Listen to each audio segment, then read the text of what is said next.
In the previous video, we examined the process of positive racial identity formation for people of color in a white-dominated society.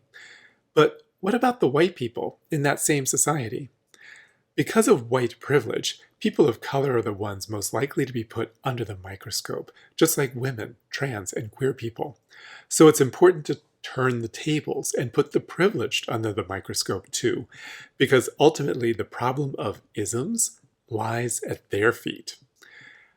That's what we're going to do now, though it won't just be identity development in general. Instead, we're going to focus specifically on the development of an anti-racist white identity. As noted by intellect and activist Angela Davis, in a racist society, it's not enough to be non-racist. We must be anti-racist. The question is, how do white people develop an anti-racist identity? The steps in this process fit into two broad categories that have several stages each. The categories are abandonment of racism, which has 3 stages, and defining an anti-racist identity, which also has 3 stages. This just highlights the fact that dealing with one's own racism is a very complex process. And just like before, you can replace every mention of the word race with sexuality or gender and look at the development of an anti-homophobic or an anti-sexist identity, and so on. Also, remember that, just like with the previous model of identity development, this one also represents an ideal type, so it is a composite of the experiences of many different white people put together. We'll go through the stages together now, and then in class, we'll examine examples. So let's look at the abandonment of racism first. It begins with pre-contact. At this point, the white person is pretty unaware of their racial identity. They don't think of themselves as being white, but as just being themselves, or just normal, human, or American. They don't notice, recognize, or even acknowledge the white privilege that goes with their race. Among those who are in this stage, there's a tendency to view racism as individual acts of meanness, rather than as an institutionalized system and power issue. So the idea of institutionalized racism hasn't even occurred to them. At this point, there is a naive curiosity or fear of people of color, which is usually based on stereotypes. Some in this stage may idealize some members of the other racial group. They may romanticize it, think it's cool, or may even collect artifacts representing the other culture. They may even eroticize it, thinking that Latina or Asian women are exotically sexy, or that Black men are impressively masculine. All of this is basically a form of objectification. So people at this stage could have either positive or negative views of people of color, but either way, their views are naive and based on stereotypes. Pre-contact is followed by what is called disintegration. At this stage, the awareness of racism and white privilege begin to increase as a result of personal experiences, such as meeting people of color who don't fit the stereotypes. So the stereotypes get questioned. A common emotional response to this new realization about racism and white privilege is guilt, denial, anger, depression, and even withdrawal. What happens is that the person's view of the world and race relations, the idea that everything is just fine, begins to collapse or disintegrate. This results in what leaders of color label white guilt.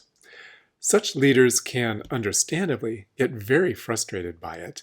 The white person is so busy expressing how guilty they feel that they are basically useless in terms of creating change, and they're still managing to make it all about themselves.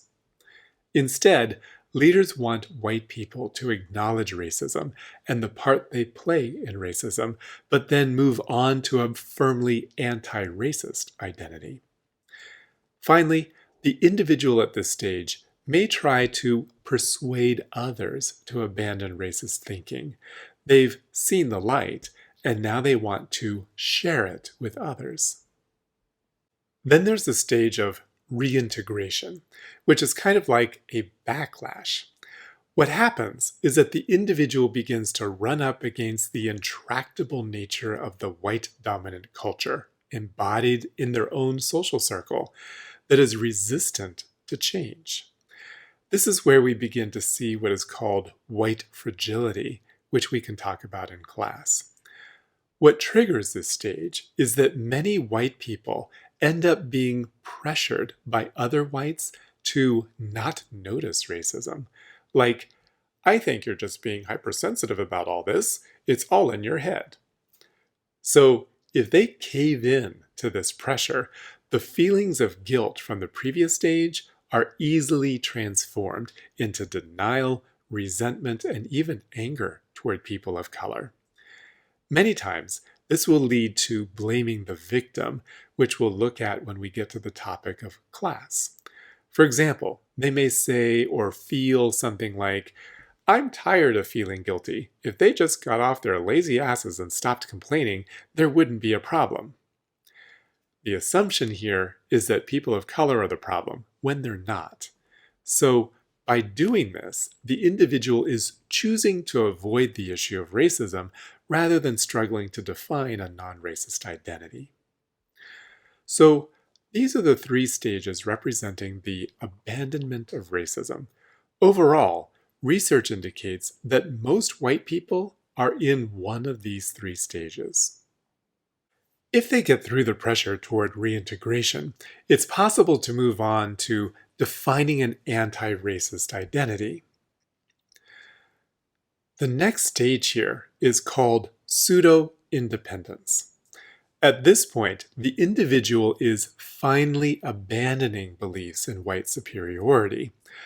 Those individuals who reach this stage may choose to distance themselves from other white people, at least those in those earlier stages, and actively seek out deeper relations with people of color to help in better understanding racism. These individuals have an intellectual understanding of the unfairness of white privilege, and they recognize that they are personally responsible for dismantling racism.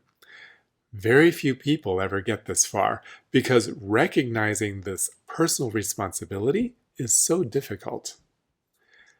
People say, I'm not responsible for slavery, for example, but racism still exists, so we are responsible for its perpetuation, insofar as we participate in the system of institutionalized racism.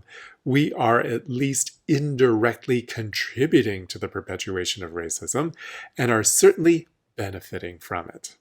Most of us, however, don't like to hear that, much less admit it about ourselves and take personal responsibility for doing something about it. Pseudo-independence is followed by immersion. And notice how this overlaps with the development of racial identity for people of color. At this stage, the white person actively seeks to redefine whiteness by asking questions such as, who am I racially? Or what does it mean to be white in the United States? At this point, the individual needs support from peers who are asking themselves these same questions. We need to feel like we are not alone in our own views. And when moving into this stage, there are only a few others out there who believe the same things.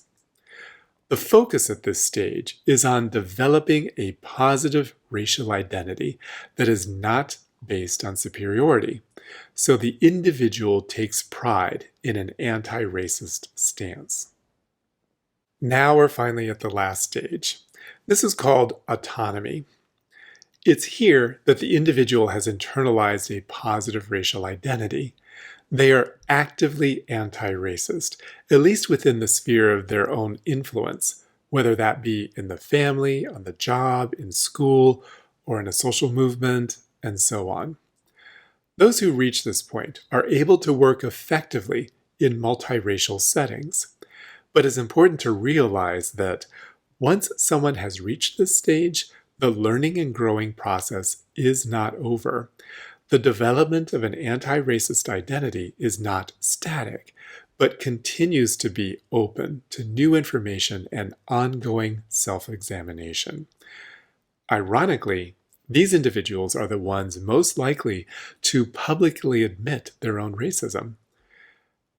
Now, notice that the whole time I've been calling this an anti-racist identity rather than a non-racist identity.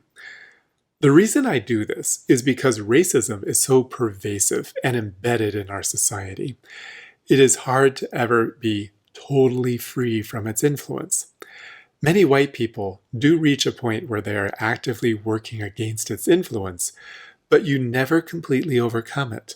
So, anti-racist isn't something you are, so much as something you are continually working toward.